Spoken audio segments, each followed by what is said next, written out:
Okay, we're rolling. All right, this is an interview at the Westbury Public Library, Westbury, New York. It is the 9th of August, 2006, approximately 9:30 a.m. Interviewers are Mike Russert and Wayne Clark. Could you give me your full name, date of birth, and place of birth, please? Charles Raymond Cassely. I was born 1/21/33, and I was born in Lynn, Massachusetts. Okay. What was your educational background prior to entering service? High school. Okay. Did you work before you went into service? Yes, I did. Where did you work? I worked at Boston and Maine Railroad. Okay. Did you enlist or were you drafted? I enlisted Why did you decide to enlist? because I really felt my country needed me. I was in the National Guard at the time. Oh, you were? I had to get discharged from the National Guard to enlist in the Army. Okay, so you were in the Massachusetts National Guard? Yes, Okay. 26th Division. All right. How long had you been in the National Guard? Well, I was in probably 2 years, but they found out I was underage and they sort of just, it was only a couple of months till I became of age. Mm-hmm. So they separated me for a couple of months. Mm-hmm. What kind of training did you have in the Guard? We were combat engineers. I'm the first combat engineer. Okay. All right, so why did you decide to go into the National Guard? Because a lot of my friends, we knew a lot of people. No, it's not a big town, but it's a fairly big town. And a lot of friends were in it, and it was someplace to go in the summer. So why did you pick the Army then? Just because you were in the Guard, or? Yeah, probably. Did you find that your training in the National Guard helped you later on in the Army? Without a doubt. Very much so. Okay. In basic especially. Okay. After you enlisted, where did you go for your basic training? Fort Dix. Okay. Well, could you, I guess you had a different experience, but how was it like for you? You said you already had some training, so what was basic like? It was really a snap. I mean, we took 16 weeks of infantry, basic. So, but I knew whatever you call it. Now I'm forgetting. When you hit the rifle, the drills? Yes. I did all that, so I knew that. I knew quite a bit of a lot of things. Okay. After your basic training, where were you assigned? Korea. Okay, were you assigned right away to the 25th Division, or did you go as a replacement, or? That I don't know, but it was very funny because we got to Yokohama and they put us on the train and we went to Sasebo, and from Sasebo they put us on a ferry boat. We didn't have any weapons, had nothing, and we landed in Pusan. Now, when was this when you reached Pusan? Pardon me? When did you reach Korea? Probably February, 1st of February, the first part of February, I would say. What year, please? 1952. Okay. Did you have sufficient winter equipment? And clothing? I think we only had just our field jackets.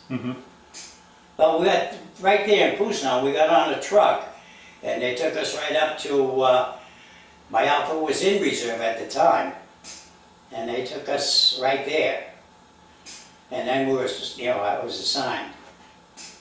Now, you said you were assigned to a heavy weapons unit? Yes. Had you had training back in the States? Yes. Okay. That was 16 weeks of training. Okay, Okay. We fired every weapon the infantry has. Now, what was your unit within the 25th Division? It was the 14th Infantry Regiment. Okay. What kind of weapon did you carry? I carried, like I said, I was in an 81 platoon. So I carried a carbine, for, say, 3 or 4 months. Then I was a forward observer, and then I became battalion recon sergeant. And I carried a 45 and a carbine, M2 carbine too. Mm-hmm. So that was fully automatic, Yeah, it would be with the switch. selector switch. Now, did you have just the 15-round magazines, or did you No, have... we had 30 rounds taped together, so we had 60 rounds in the rifle. Mm-hmm. What did you think of the carbine? I thought it was sufficient. Did it have adequate knockdown power? Yeah, Okay. I thought so anyhow.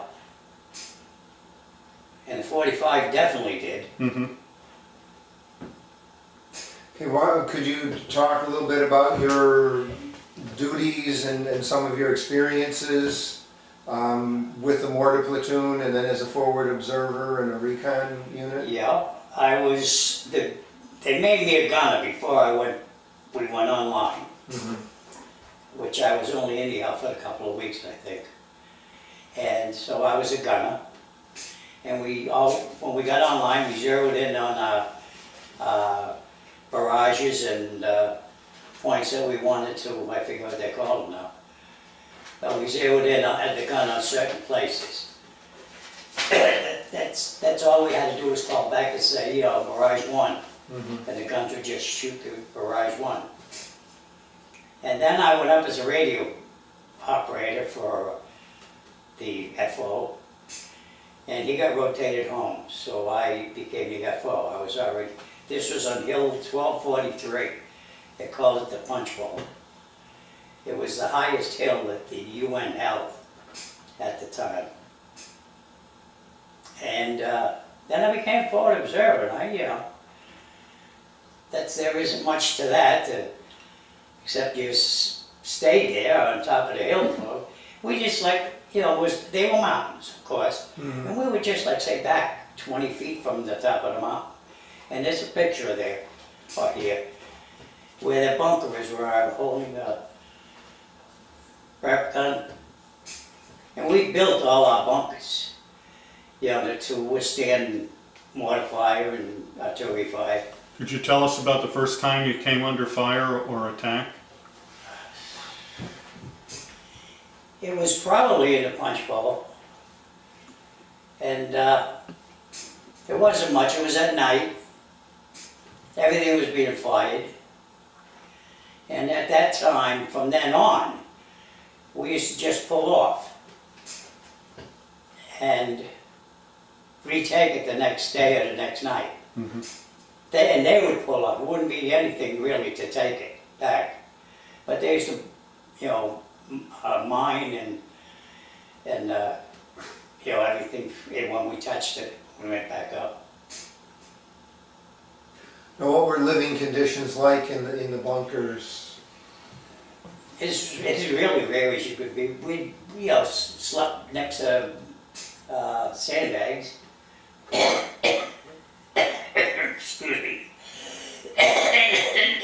The rats were terrible. They bothered you constantly. And in the summer, it was probably 110 degrees. And in the winter, it was, I would say, 20 below. Terrible. And then in between, it was mud.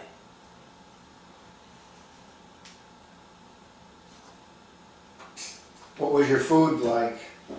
We sea rations. I have them home too. I took some. And from 1945 they were. And that's basically what we ate. If you wanted to walk down to the bottom of the hill in the morning, you could get a hot, powdered eggs. But it really wasn't worth it. Did you get much, how often did you bathe or change your uniforms or? Sometimes a month. Did you ever get trench foot being out in the Never had anything. Mm-hmm. I had tonsillitis Huh. when I was on Heartbreak Ridge. And they had to take me off, and there was an ambulance. They had to take me back to a MASH hospital. And there was an ambulance, I was in an ambulance. And I felt so terrible. because all these guys are wounded. And here I was with tonsillitis. So I went back for 3 days to get shots.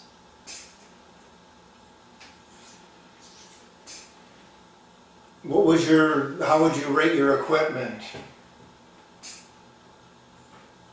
Very good. Never had any problems.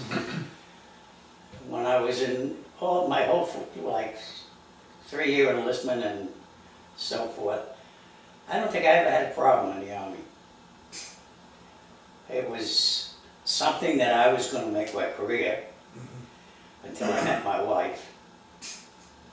And so I conducted myself that way.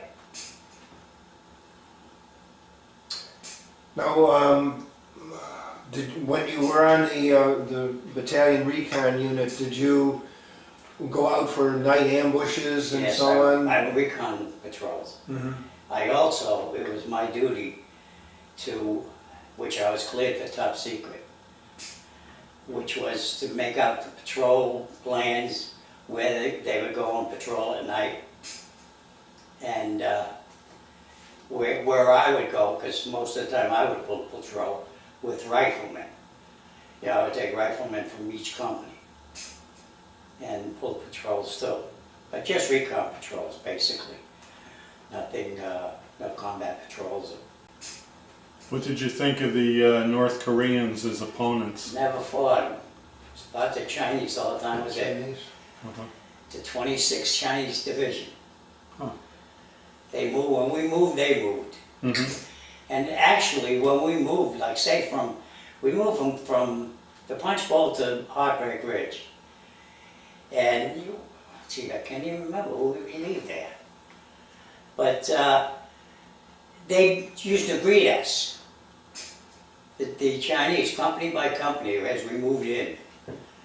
Hello, Mem Company, glad to see you here, over the loudspeakers. A lot of psychological warfare. They used to play like Christmas. They would play, you will have a blue Christmas without you. You know, you could hear it all over Korea. So they played on your nerves and everything.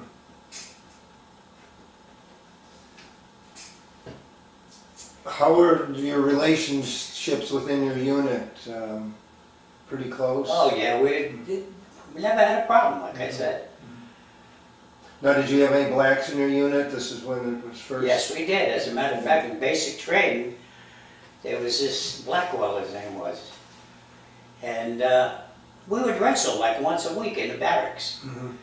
You know, never, where I come from, first of all, in Mass, on my street alone, well, we didn't have any blacks, that's for sure, but we had like a Greek family, an Irish family, a French family, an Italian family. Those are all the ones I could, so no one was really prejudiced. Like, I was in basic training, and I got, you know, and of course they put you in by alphabetical order. So I was in ABC. Now you figure how many Italian names are ABC. So we got to the first level that we could go out to the PX and have a beer. And we're walking across the street, and this guy from New York said, "What do you think? We're in a platoon with all these guineas." That was the first time I'd ever heard that word. I didn't know what it meant. And I felt very stupid. You know, I figured they're from New York, they know everything. But there was I had no prejudice. None at all. What were your officers like? Not in basic, but in Korea, this Captain Carr, I don't know his first name, but he was a West Point man, and he was a battalion commander. And he's the one that in the 81s, we were moving to Kumwa, and we had to put up, we relieved the Ethiopians then, and they had their guns right on the line, which was terrible because flash, they could see it at night. And he came up there with at that time, he was my company commander. And he came up with the battalion commander, and by that time I had taken all the azimuths for it, because I knew they were going to ask me. My duty was to go build, our little 81 platoon. And I had, like I said, I shot all azimuths. I knew right where we were. And he came up and he put the map on the Jeep front. And he says, this is, he took azimuths. He says, this is our coordinates. And I said, I didn't know what to say, but I knew he was wrong. And I said, I got to tell him. So I told him, Captain, you're in the next valley. And they did it again. They said, thank you. I think I was a corporal. That's what I made sergeant. And he said about a week later, he wanted me back as recon sergeant. He became battalion commander and I became recon sergeant, which I think that was very nice. Mm-hmm. How long were you in Korea? Probably 11 months.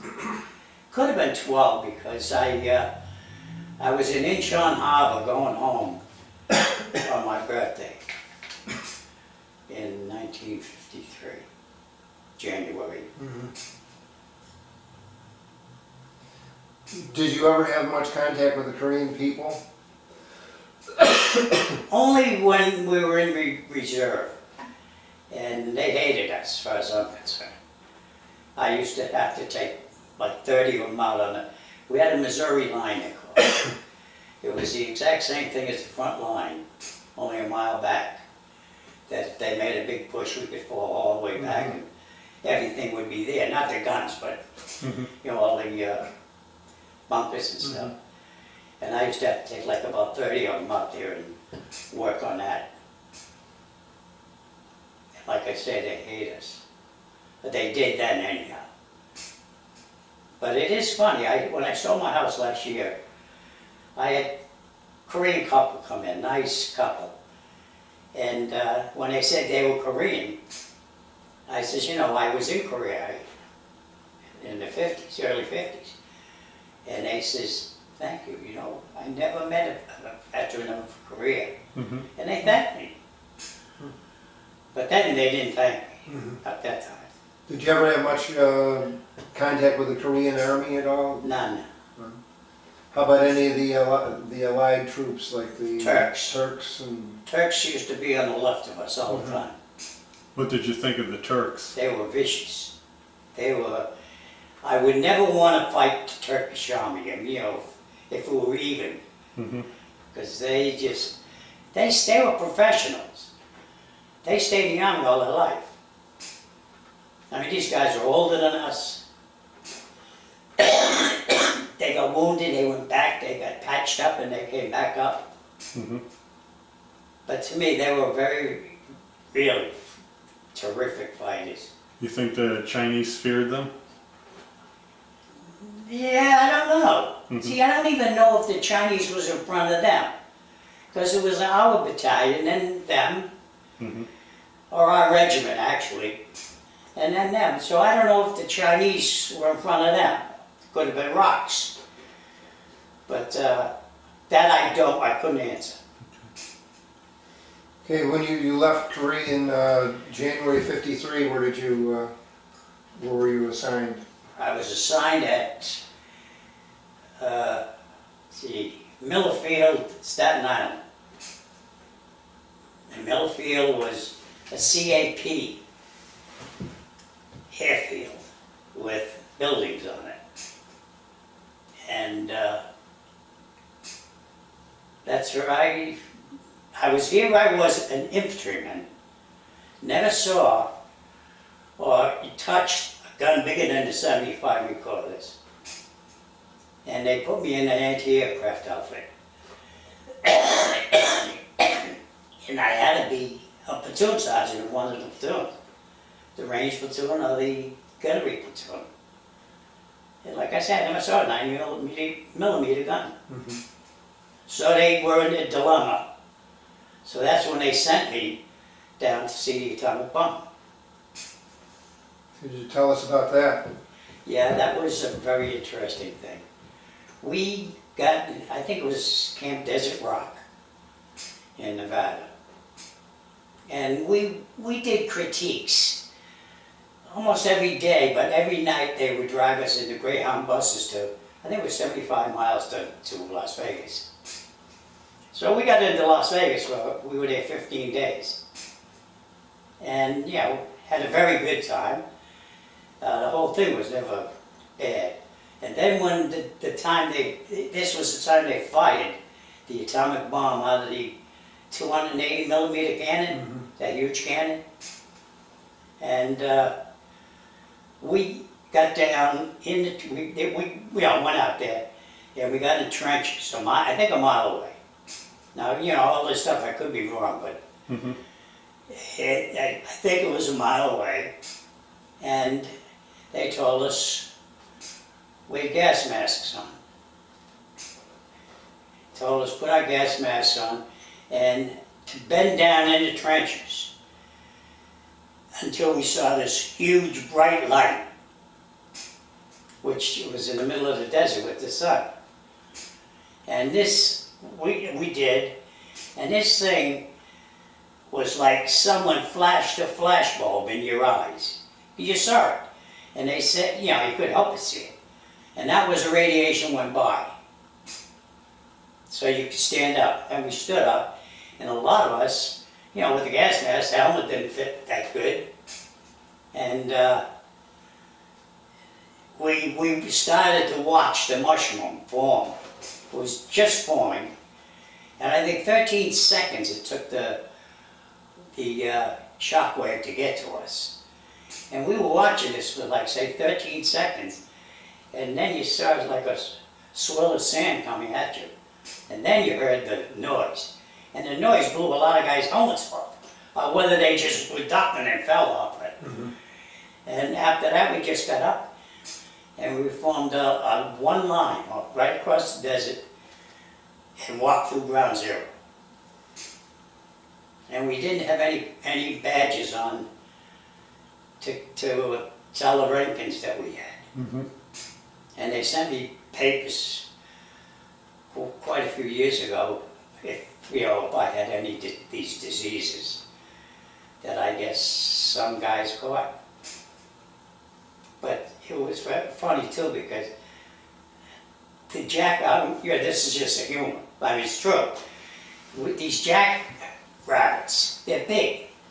And they would run along the line, we're watching in, and they couldn't get by us, because we were like, you know, side by side. So that was one funny thing. Another not funny was the sheep were staked, like every 100 yards. And you'd wonder why they'd scream and everything. And then they'd turn around, and the whole one side of them was singed. The other side wasn't even, you know, the one, I guess, away from the radiation. And then they had tanks and trucks, and the closer you got, the more demolished they got. They had a forest embedded in cement. They had a village. They had a train. And all that was demolished. You know, like it was thrown around. Yeah. And then they had some sheep also down in bunkers. But I don't know what they, you know, the outcome of them. And that's, you know, basically, but it was an experience. Did they give you any kind of eye protection to wear over your eyes at all? No. And because you had to take the gas mask off, because you can't be walking in the desert with a gas mask. But they didn't give us too much, just, and like the 15 days, they just told us what was going to happen. They never took us out,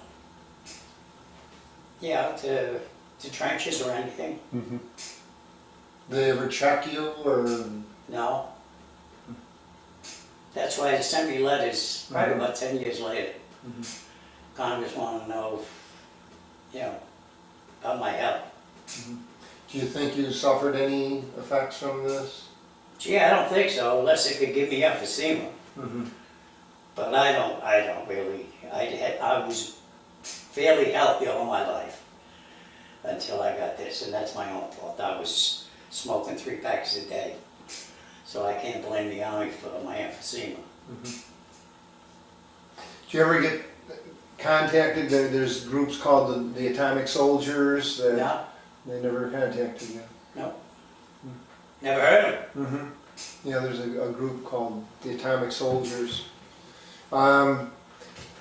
So after you did this only once. Yes. What happened? What was your next assignment or duties? Was back there, I was a range platoon sergeant in Staten Island. Okay.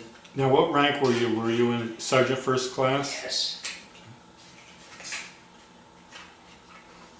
And that was that your final duty post? Yes. When did you leave the service? September 4th, 1954. Okay. Did you ever use the GI Bill? Buy a home with it, or? Yeah, no, you know what I did though? I think I used just for about 6 months to go to college. And then I took over a GI mortgage. Like a 4.5% GI mortgage from, another veteran. That's about the only thing that and then the tax write-offs and stuff like that, but no, never. Matter of fact, coming from Massachusetts, I got $300 muster and out pay from the state. Did you ever join any veterans organizations? I belong to the American Legion. Have you been active in it, or? No, not really. But I know, all my friends are in it, so, I go there once in a while, but I'm not active in it. Did you ever stay in contact with anyone that served with you? I worked at Roosevelt, well, you probably don't, Roosevelt Raceway, it was a track. And I used to see this one guy that was in my outfit, like every once in a while there. His name was Paulie Bambino. And he came from Brooklyn. And I think I can't picture that. I maybe when I first got out, I think I went to Brooklyn, because a lot of them were from Brooklyn. I went to Brooklyn and saw a couple of them. But, completely different. They were working when I wasn't. But I was still in the Army. They were draftees, so they got right out. So I think I went in over there a few times, and they were working, they couldn't stop and talk. So I just never bothered anymore. How do you think your time in the service changed or had an effect on your life? My wife? Your life? Oh, matured me. Yeah, I was in Korea. I was just about a race, whatever you call it, in charge of a lot of guys at 19 years old. I mean, I was a sergeant at 19. So it matured me quite a bit. And I think, my opinion, that every kid, they got one leg or one eye or anything, should go into something like the service. I would say, I remember my cousin, older. He was in the CCC during the Depression.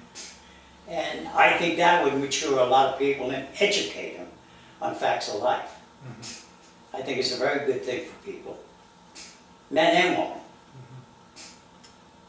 Are there any other stories you want to mention that you didn't, or? No, I don't think so. Okay. Okay, if you hold that up, could you tell us where and when that was taken? This is probably in Lynn, Mass. Okay. Okay, and then you have some photographs of yourself. Wayne will be able to focus in on those. Now that's you with a recoilless rifle? I can't see. Oh. I'm also... Yes, he does have a recoilless Yes, rifle. but so that's in some of the bunkers? That's in their bunker. Because as recon sergeant, I had to go around every day to give them the patrol heads. Okay. Now this one's of a mortar. That's the 81.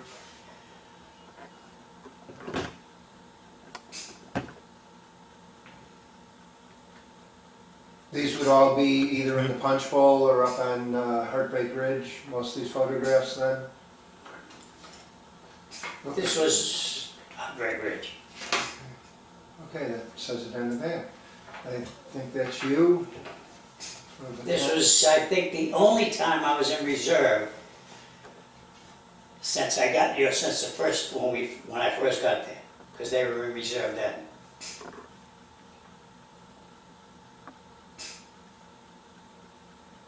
Okay.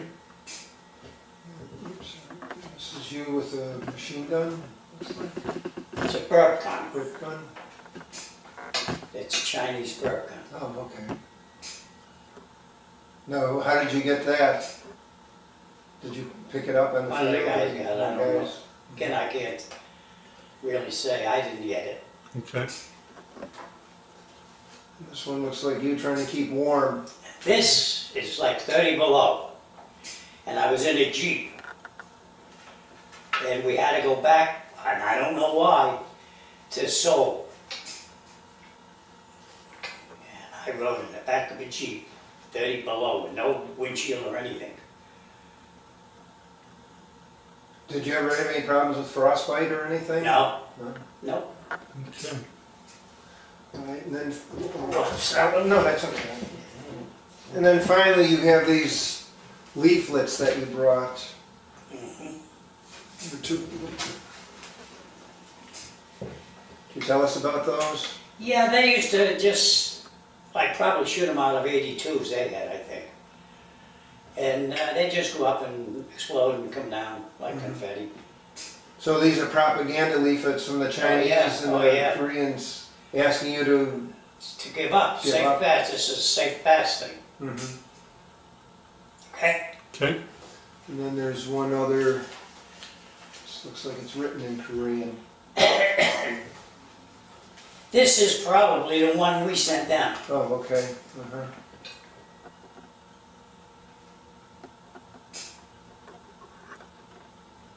Okay. All right, well, thank you very much for your interview. Okay, thank you, gentlemen.